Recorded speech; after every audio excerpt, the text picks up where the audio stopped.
Merci de suivre votre magazine Kiosque, Madame, Messieurs. Nous sommes très heureuses d'être encore devant vous ce matin pour vous servir, pour scruter l'actualité RD congolaise dans sa diversité avec nos invités. Merci. Nous allons tout d'abord lire les titres de journaux parus dans la capitale ce 7 février 2023. La prospérité a titré ce matin République démocratique du Congo, Félix Antoine Tshisekedi sur tous les fronts. C'est l'exclamation de la prospérité ce matin. Et puis l'avenir, les manifestants en colère à Goma ont dénoncé l'inaction de la force régionale face à l'avancée du M23 avec le soutien du Rwanda. Ouragan. C'était de scènes de chaos à Goma, au Nord Kivu. Toutes les rues de la ville barricadées. De jeunes élèves, pour la plupart, explosent de colère face à l'inaction complice de la force kenyane de la communauté des États de l'Afrique de l'Est. L'agence congolaise de presse d'écrire qu'en réaction, le gouvernement condamne toute revendication qui s'est faite par des actes de violence. Et puis un autre journal parle de la rencontre entre Félix Tshisekedi et le président angolais Joao Lourenço. Félix Tshisekedi a été reçu par son homologue de l'Angola. Ils ont échangé, les échanges ont tourné sur les tensions persistantes entre Kigali et Kinshasa. Voilà, ce sont là les titres des journaux que nous avons reçus ce matin. Vous avez compris avec moi, Madame, Monsieur, que l'actualité, c'est tout d'abord la manifestation hier contre l'inaction de la force régionale de l'EAC, manifestation à Goma. Ils ont barricadé des routes, chose que a dénoncé le gouvernement et puis le gouverneur militaire, parce que on craint l'infiltration des ennemis par rapport à cette manifestation. Voilà.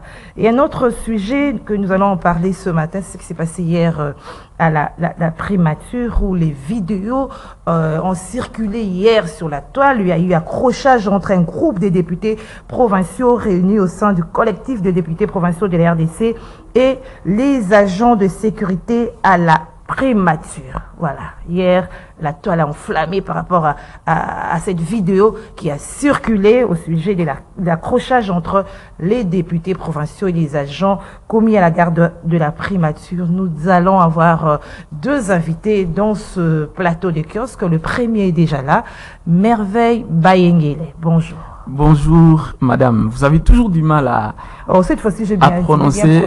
C'est Merveille Bayelenge. C'est un plaisir. Aujourd'hui, je suis là à temps. Je suis très content parce que, vous savez, rouler à Kinshasa, c'est très compliqué. C'est vraiment très compliqué. Nous sommes heureux d'être là. Et l'actualité est vraiment abondante. Et vous avez cité quelques sujets d'actualité, mais il y en a tant d'autres que moi, par exemple, je vais évoquer ici. Il y a un sujet que j'ai vu hier sur les réseaux sociaux faire le buzz, la une. J'ai vu une vidéo mise sur la toile par l'honorable Francis Kalombo, l'honorable Francis Kalombo, montrant en fait les agents commis au service de salubrité de la commune de Bandalungwa, une ONG de l'honorable président de l'Assemblée provinciale à Godé. Voilà. Alors, mais il se pose un sérieux problème. Apparemment, il y a eu un problème de compréhension. Moi, personnellement, j'ai compris l'action de l'honorable Francis Kalombo parce que certains confrères ont reproché à l'honorable Francis Kalombo d'avoir mis cette vidéo à la place publique plutôt que de saisir les autorités compétentes. Il s'agissait de quoi en fait? Voilà.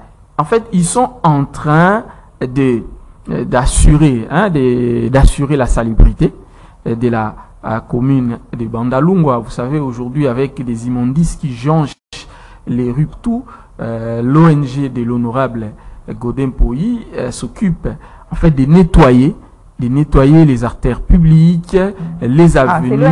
C'est l'ONG de Godin Poyi. Okay. Alors, l'honorable Francis Kalombo, ça c'est ce que moi j'ai compris. l'honorable Francis Kalombo, en tant que député expérimenté, parce qu'il est passé à l'Assemblée nationale, il doit avoir constaté certainement un conflit d'intérêts. Comment ça? Pourquoi je dis cela?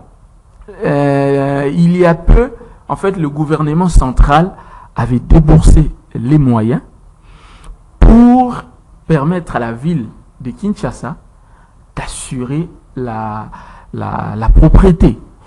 Et c'est même pour ça que Kini Bopeto était né. Mais depuis peu, on a constaté que les députés provinciaux ont pris en otage la ville. C'est-à-dire quoi? Vous allez voir que presque tous les députés provinciaux ont maintenant des ONG qui s'occupent des nettoyages. C'est pour s'il vous plaît, qui s'occupent des nettoyages pour gagner les marchés. Alors que l'Assemblée provinciale est censée contrôler le gouvernement provincial. En des termes clairs, il y a ce qu'on appelle conflit d'intérêts. Donc en réalité, dans la logique, le président de l'Assemblée provinciale ne pouvait pas gagner un marché auprès de la ville. Parce que lui, il est censé contrôler la ville. Est-ce que vous me comprenez? Mais lorsque l'ONG qui porte son nom, gagne ce marché, il y a ce qu'on appelle conflit d'intérêts. Pire encore, moi je passe par là régulièrement. J'avais constaté que la population locale avait fait ce qu'on appelle communément les salons. Ça veut dire que la population locale a sorti les immondices qui étaient dans des caniveaux et mis... Ça existe toujours, c'est ça? Voilà, ces salons existent toujours. Mais on constate que les agents de l'ONG, du président de l'Assemblée provinciale, Godin Poyi, prennent ces immondices-là et remettent ça dans les caniveaux. C'est même ce qui a conduit l'honorable Francis Kalombo à filmer. C'est ça qu'il a filmé. Ils veulent eux-mêmes faire ce travail-là. Non, tout simplement parce que en fait, dans les marchés, dans les contrats de ce marché-là, il fallait trouver un endroit pour évacuer ces immondices-là. Alors, puisqu'ils n'ont pas de dépotoirs fixes, ils se permettent de prendre ces immondices-là qui étaient sortis des caniveaux par la population locale et les remettre à l'intérieur. Ah bon? C'est ça le grand problème et c'est ce qui se passe. Et j'ai même vu un autre confrère tweeter pour dire que voilà, l'honorable Francis Kalombo a demandé de l'argent au président de l'Assemblée provinciale Godin Poyi pour la première fois. Il l'a dépanné et pour la deuxième fois, puisqu'il a refusé, voilà pourquoi l'honorable Francis Kalombo s'est permis de filmer cela. Écoutez, vous et moi sommes journalistes. Nous savons très bien que l'honorable Francis Kalombo... Mais le problème c'est quoi? Vous dénoncez quoi? Je suis en train de dénoncer premièrement cette contradiction-là. Ok. Ça c'est de 1. Et puis de 2, je suis en train de dénoncer ce qu'on appelle le conflit d'intérêts. En temps normal, dans un pays qui se respecte, dans une ville qui se respecte, celui qui est censé contrôler le gouvernement provincial ne peut pas avoir un marché auprès de ce même gouvernement. Sinon, comment il va le contrôler?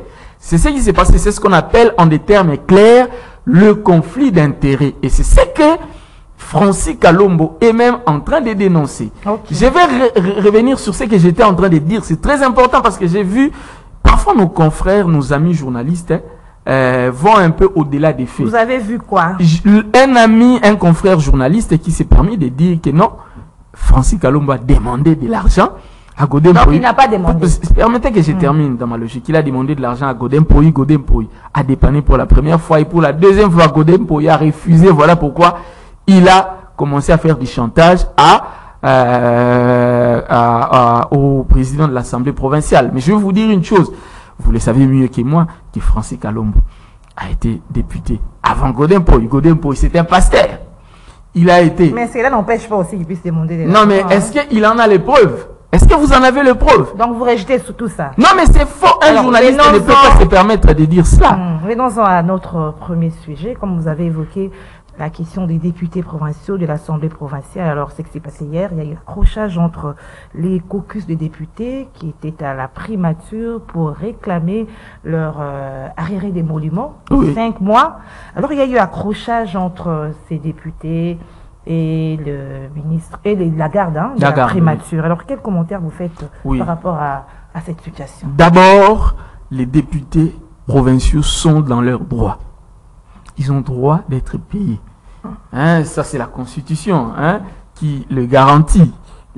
Si les députés nationaux sont bien payés, les députés provinciaux doivent aussi bien payer, afin d'éviter tout ce que nous sommes en train de décrier, tout ce que je suis en train de dire ici, que chaque député maintenant crée une ONG pour gagner les marchés auprès de la ville, parce qu'ils ne savent pas comment vivre. Parce que quand vous ne payez pas quelqu'un, il va créer ce qu'on appelle l'instinct de survie.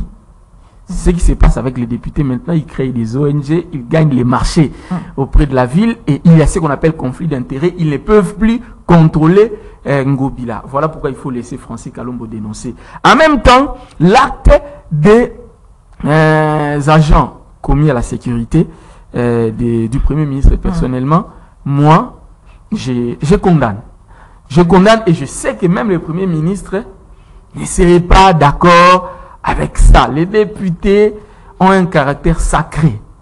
Lorsque les députés se présentent vers vous, il faut savoir bien les traiter. Et je sais que le Premier ministre, moi je connais bien Sama Lukonde, je ne pense pas que le Premier ministre Sama Lukonde a envoyé ses agents à toucher, à en venir aux mains avec les députés. Je ne pense pas. C'est peut-être les gardes eux-mêmes. Vous savez, les gardes eux-mêmes, parfois, ils ont ce qu'on appelle un excès de zèle. Ils en font un peu de trop. Alors que les députés provinciaux sont et étaient dans leurs droits. Mais à la primature, on dit qu'ils avaient prémédité leur attitude, de créer un incident. C'était prémédité. Non, écoutez, ça, c'est ce qu'ils disent. Est-ce qu'ils en ont les preuves? Moi, je sais que ce n'est pas la première fois que les députés provinciaux se rendent à la primature ou dans les institutions publiques pour réclamer leur dû. Ce n'est pas la première fois. Ils sont dans leurs droits, je suis en train de le dire. Même moi, si je travaille quelque part et que je ne suis pas payé pendant plus de 5 mois, je vais aller réclamer mes droits. C'est ce que les députés provinciaux sont allés faire à la primature. Dire qu'ils ont prémédité cela, c'est être méchant, être sans cœur et manquer du respect aux élus provinciaux. Vous savez, les députés souffrent. C'est même ce qui créent aujourd'hui. Mais ils souffrent plus que la population, parce que les gens s'interrogent, est-ce que c'est même ardeur dont ils sont allés réclamer leurs émoluments, mais pourquoi ils ne font pas ça quand il s'agit, par exemple, de voter des édits pour la population, pour la situation de la population? Et vous pensez que les députés provinciaux ne votent pas les édits en faveur de la population? Je suis en train de... Regarde la situation. Je suis en train de vous expliquer. De la population. Moi, je suis en train de vous expliquer ici que à l'Assemblée provinciale de Kinshasa, il se passe des choses. Ça veut dire que les députés sont tellement fauchés, je l'ai dit, sont tellement fauchés qu'ils sont obligés de faire des yeux doux.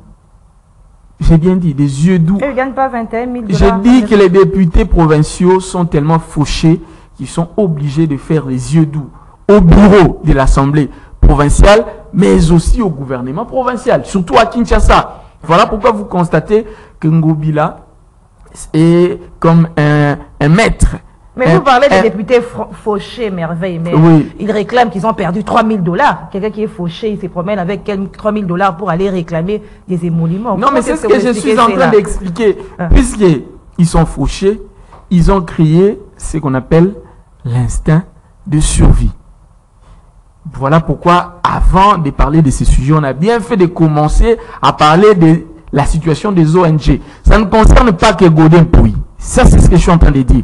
Ça concerne presque tous les députés. Si vous allez même en Ngiringiri, vous allez voir Fondation tel député. Vous allez à Lemba, vous allez voir Fondation tel député. Pas seulement les députés, on voit aussi des fondations des ministres. Je dis que pour la plupart, moi je suis d'abord, nous sommes en train de parler d'abord des députés provinciaux de Kinshasa. Et je vous dis que Kinbo Peto a disparu. Est-ce que vous entendez encore parler de Kinbo Peto? Parce que ces ONG-là ont maintenant gagné les marchés. Ils touchent à la place des Kinbo Peto. En contrepartie, ils ne peuvent plus contrôler. Il y a une petite faiblesse, il y a ce qu'on appelle le conflit d'intérêts. Voilà pourquoi moi je suis en train de dire que tout citoyen, en tout cas éveillé, doit dénoncer. C'est ce que Francis Kalombo a fait, c'est ce que vous devez faire, c'est ce que moi je dois faire. Mais en même temps aussi, c'est que ce qui se passe à la primature, c'est quelque chose à connaître. Vous avez le mal. Vous condamnez le mal, peu importe d'où il vient, il faut le condamner. Ce que les députés provinciaux font avec leur ONG et ce que le bureau de l'Assemblée provinciale fait, nous condamnons. Mais en même temps, ce qui s'est passé à la primature contre les députés qui sont allés réclamer leur dû, nous condamnons. Moi personnellement, je condamne. Parce que j'ai accusé les ministres des Finances et lui de budget qui bloquent leur dossier par rapport à leurs arriérés des émoluments. En tout cas, je n'ai pas d'informations précises sur... Oui, c'est ça l'information. Oui, merci de me le dire. Mais moi, ce que j'ai vu, les faits sont que les députés provinciaux de Kinshasa ont été brutalisés par les agents commis à la sécurité de la primature. Vous voulez dire quoi? Vous êtes député, vous venez à la primature, vous entrez comme vous voulez parce que vous avez cette étiquette. Non, pas vous entrez comme vous voulez, mais vous venez pour revendiquer. Il n'y a pas que les députés qui vont à la primature revendiquer. Je le vois même avec les agents de la fonction publique. Ils vont là-bas, ils ne demandent pas l'audience, ils vont, ils déposent leur mémo, ils revendiquent, ils le font. C'est partout comme ça dans le monde. Ils vont devant l'hôtel du gouvernement, ils le font partout. Les gens les font partout dans le monde. Alors, ce n'est pas quelque chose de nouveau.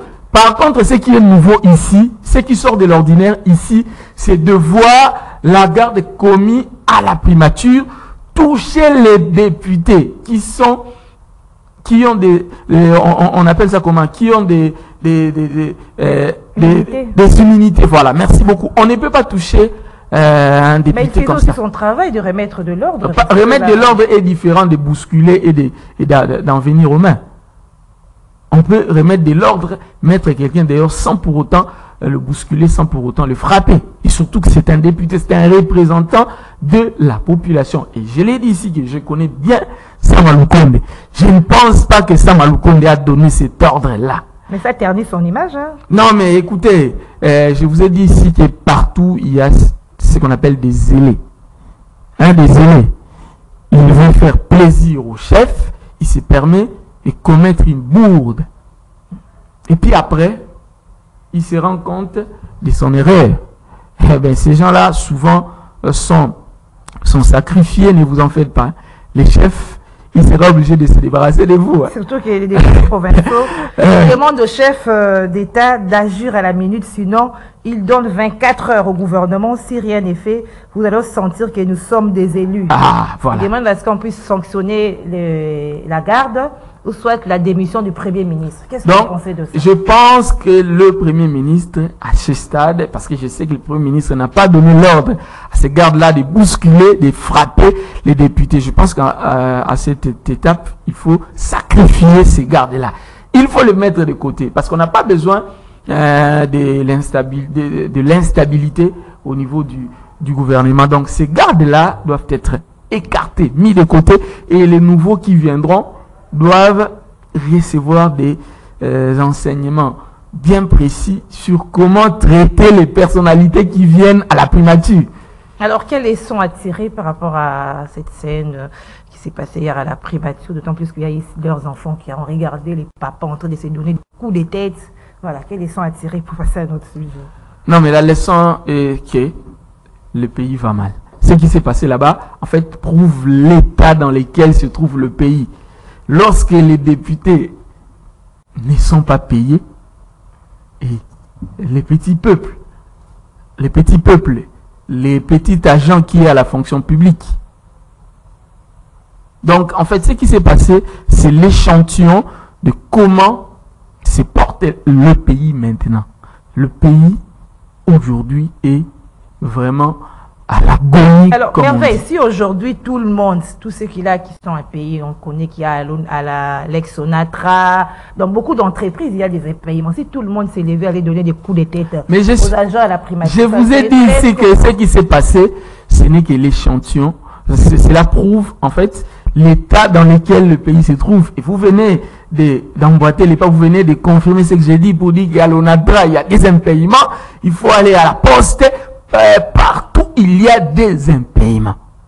C'est peut-être 10% ou 15% seulement des institutions ou des entreprises publiques ou structures où on trouve des agents bien payés régulièrement. Mais pour la plupart des cas, c'est la catastrophe. C'est la catastrophe. Voilà pourquoi on parle du social. Le social de la population n'est pas pris en compte. En tout cas, au niveau social, c'est une catastrophe. Ça, c'est un avis personnel. Merci Merveille Bayengue, Merveille qui devait être face à Beledou, Jésus Beledou qui nous attendons encore. Entre-temps, on poursuit avec notre deuxième sujet. C'est la manifestation qu'il y a eu hier à Goma où la population s'est levée pour dire non à la force régionale qu'elle accuse d'être en complicité avec le M23. Alors, quelle analyse vous faites de cette manifestation hier? Encore une fois, les jeunes du Nord Kivu ont prouvé combien ils étaient braves. Ils ont prouvé combien, si cette partie de la République n'est pas encore balkanisée, c'est parce qu'ils sont très éveillés. Parce que vous savez que les rebelles sont à quelques mètres de Goma. Ça, vous le savez. Ils sont à quelques mètres de là. Et voir les jeunes sortir, cela a donné un message fort. D'abord, à l'ennemi qui s'est préparé à prendre, à assiéger Goma. Parce qu'aujourd'hui, si Goma tombe, c'est très compliqué. On va fermer l'aéroport. Ça tombera pas. Je sais, mais je suis en train, je sais, je pense que Goma ne tombera pas. Et mon souhait que Goma ne tombe pas. J'ai dit ici, je suis en train d'analyser. Parce que si Goma tombait, sachez que l'aéroport, nous avons un aéroport international là-bas, c'est l'aéroport que le Rwanda vise, Rwanda Air, d'ailleurs, atterrissé là-bas, des vols internationaux partaient de notre aéroport, ça sera une catastrophe. Voilà pourquoi moi personnellement, je loue en fait le comportement des jeunes de Goma. Je pense que tous les jeunes des chefs-lieux des provinces de la RDC doivent suivre l'exemple des Gomatraciens. Ça veut dire quoi? Rester vigilant, mais surtout solidaire. Vigilant parce que vous savez, l'ennemi nous a infiltrés au plus haut point. L'ennemi est partout. Ne pensez pas que parce que le 1-23 est à Goma, que l'ennemi ne se limitera qu'à Goma. Leur objectif, c'est d'atteindre tous les coins stratégiques. Et vous le savez mieux que moi qu'à part Goma, il y a d'autres points stratégiques comme le Katanga, je parle du Grand Katanga, le Katanga, le Sud Kivu, surtout le Sud Kivu aussi, le Maniema et tout. Voilà pourquoi les jeunes de toutes ces provinces, de tous ces chefs-lieux, doivent aussi rester éveillés comme ces jeunes-là. Et vous pensez que toutes ces manifestations de la population vont arriver à faire fléchir les rebelles du M23? Je pense, je l'ai dit dans un autre plateau, que, en fait, le Congo avait pris un bon élan avec les dénonciations de la population contre l'agression rwandaise. Vous savez, à un moment, tout le monde s'était levé.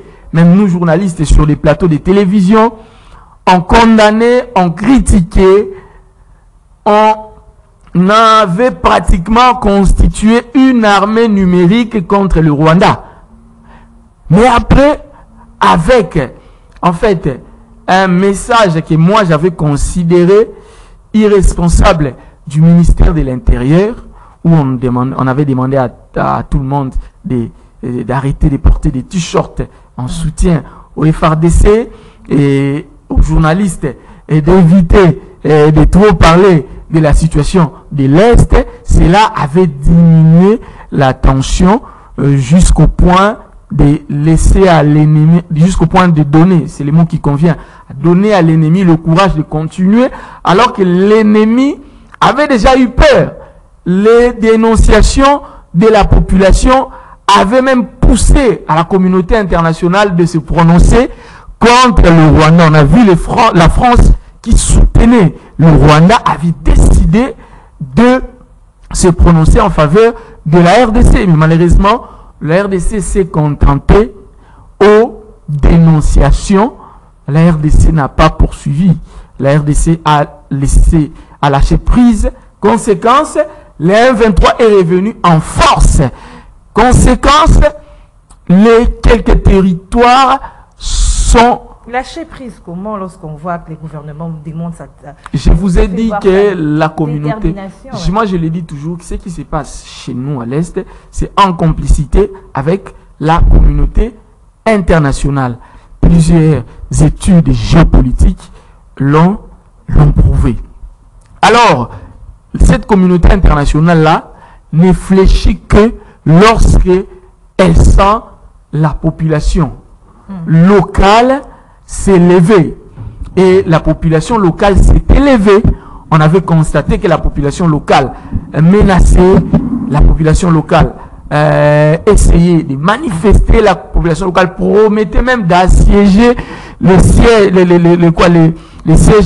l'Union européenne et dénoncer l'attitude de la Grande-Bretagne, dénoncer l'attitude des Américains. Ils avaient peur que la population sorte dans la rue parce que ces gens-là ne fléchissent que lorsque la population s'élève. Et quand la population s'est élevée, ils avaient décidé de lâcher prise. Mais lorsqu'ils ont constaté que la population s'est endormie, ils ont poursuivi, et voilà pourquoi vous allez constater. Mais le gouvernement craint des infiltrations, les autorités craignent des infiltrations à travers ces manifestations. Non, mais l'ennemi peut profiter de ces manifestations. Non, mais vous allez interdire aux jeunes qui se sentent menacés, qui sentent la menace venir dans leur maison, de sortir dans la rue et de contester. Si l'ennemi infiltre, ça risque de retourner contre eux-mêmes. Non, écoutez, je vous dis qu'à ce stade, il est difficile d'interdire à ces jeunes de manifester. Il est difficile d'interdire à ces jeunes d'être vigilants et surtout solidaires de nos morts. Beaucoup sont morts. Vous savez, nous sommes à Kinshasa. La plupart qui sont sortis, si vous analysez bien, vous allez voir que quelqu'un de leur famille est décédé dans cette guerre-là. Soit l'enfant, soit la maman, le papa, etc. Donc quand ils sortent en mémoire de leur mort. Quelqu'un qui a perdu un enfant, qui a perdu sa mère, il est difficile de lui interdire de se battre contre la personne qui a tué sa mère. Mais on a noté des actes de dérapage, de pillage. Écoutez, la foule n'a pas d'état d'âme. Même la révolution, peut avoir une asphyxie la foule n'a pas d'état d'âme. Quelle asphyxie? Entre le Rwanda face à la rébellion rwandaise, moi j'appelle ça la rébellion rwandaise. Face à la rébellion rwandaise, la population locale doit s'élever comme ça s'est passé. Et hier, la population locale doit poursuivre. Vous savez ce qui s'est passé au monde arabe, le printemps arabe. Vous savez que c'est ce qui a en fait changé la donne dans cette zone-là. Bien que certains pays ont reculé aujourd'hui, mais ça a changé vraiment la donne. C'est parce que lorsque les gens sont éveillés, lorsque la masse sort, il est difficile de limiter ou de contenir la masse, et face à la masse, on est obligé de faire des concessions. Et la personne qui doit faire des concessions ici, c'est la communauté internationale. Vous savez, nous avons la force de l'EAC sur notre territoire. On soupçonne cette force-là de travailler de connivence avec les M23 et le Rwanda pour balkaniser notre pays. Il faut qu'ils sentent la résistance au niveau local. Parce que apparemment... On a vu le chef de l'État, par exemple, à Boba, rappeler directement au commandant de l'EAC. Est-ce que les chefs devraient rappeler au commandant de l'EAC? Le commandant n'est qu'un exécutant. Madame, ça encore c'est une bourde. Est-ce que les chefs il s'est trompé d'interlocuteur. Les chefs ne fait que... Les commandants, non. Les militaires n'est qu'un exécutant. Vous ne pouvez pas menacer un militaire comme ça ou vous attaquer à un militaire comme ça. Il est de quel pays? Il dépend de qui exactement? Il faut aller plutôt dire cela à son chef. C'est lui qui donne des ordres et non aux militaires. Les militaires n'est qu'un exécutant, madame. Ça encore, c'est une erreur grave. C'est une erreur grave. Voilà pourquoi j'ai dit que vous savez, ce qui se passe dans cette zone-là laisse à désirer. Et la population locale a compris cela parce qu'ils ont observé, ils ont constaté que ça n'avance pas. Malgré ils se prennent en charge. Malgré l'arrivée de la force de l'EAC, malgré l'implication de la communauté internationale, malgré la présence d'un gouvernement, on appelle ça comment, un gouvernement militaire. Un gouvernement militaire. Un gouvernement militaire, rien ne change. On a parlé de l'état de siège. Depuis que l'état de siège a commencé jusqu'à aujourd'hui, apparemment rien n'évolue. Alors la population locale a décidé de se prendre en charge. Vous allez interdire à cette population-là de protester. Je vous ai dit ici que quelqu'un qui a perdu sa mère ou son père, vous allez lui interdire de se battre contre la personne qui a tué. Alors, Goma exige le départ de la force régionale. Alors, Merveille, vous êtes aussi de cet avis-là, que la force régionale puisse quitter... Je n'ai jamais été d'accord avec cette force régionale. J'ai toujours pensé que le Congo est capable de résoudre ses problèmes lui seul. J'ai toujours pensé que notre armée est compétente et qu'il faut juste donner les moyens à notre armée et qu'il faut juste réorganiser notre armée. Ce qui manque à notre armée, c'est l'organisation. Ce sont les moyens. On débourse les moyens sont détournés et les personnes qui détournent les moyens sont impunies. C'est l'impunité. Vous allez voir, il est interpellé aujourd'hui. 2 jours après, il est libéré.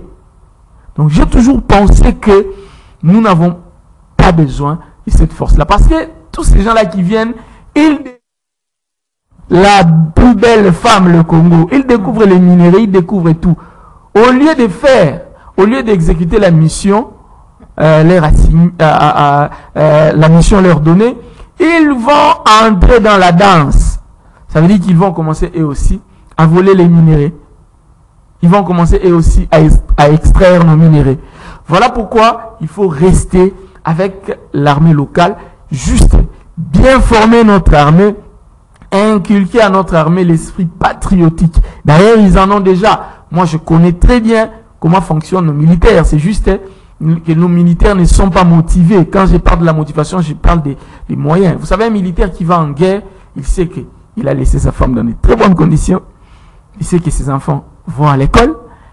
Il a l'argent. Et le gouvernement s'y est attelé à la programmation militaire. Je vous dis que les militaires sont payés régulièrement. Ça, je n'en disconviens pas. Je sais de quoi je parle. Mais quel montant? Vous êtes déjà allé dans les camps militaires, voir comment les enfants des militaires vivent. Les plus malheureux, les plus pauvres, ce sont des militaires. Alors, Merveille, par rapport à la manifestation toujours de la population de Goma, on a vu dans le temps, il y a eu des manifestations pareilles contre la MONUSCO.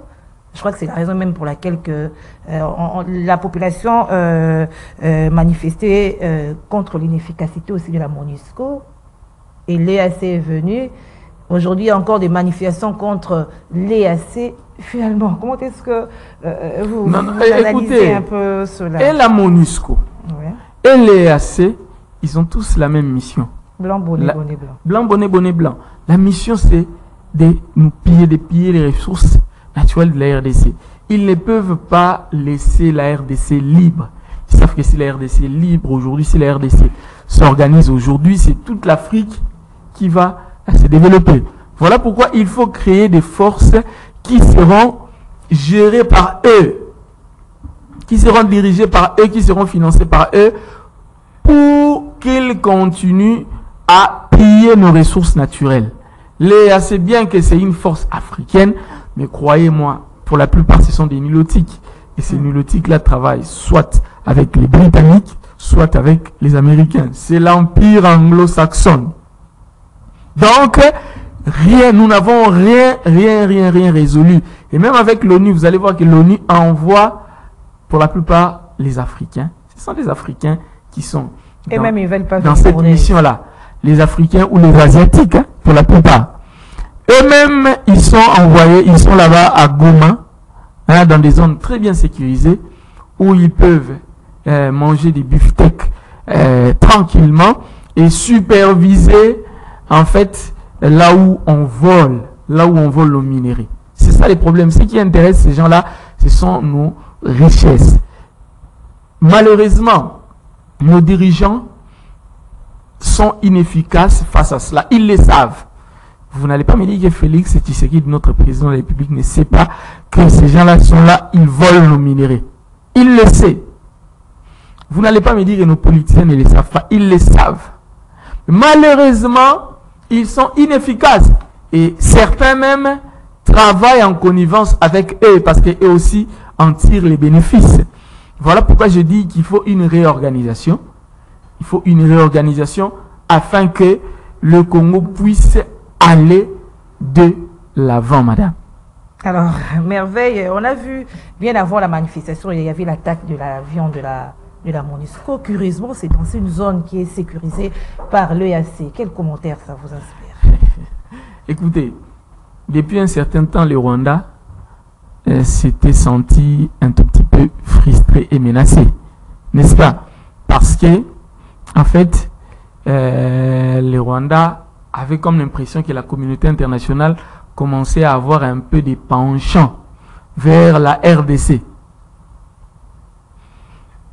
Et les rebelles aussi qui sont là, il faut savoir que dans cette zone-là, il y a des rebelles pro-rwandais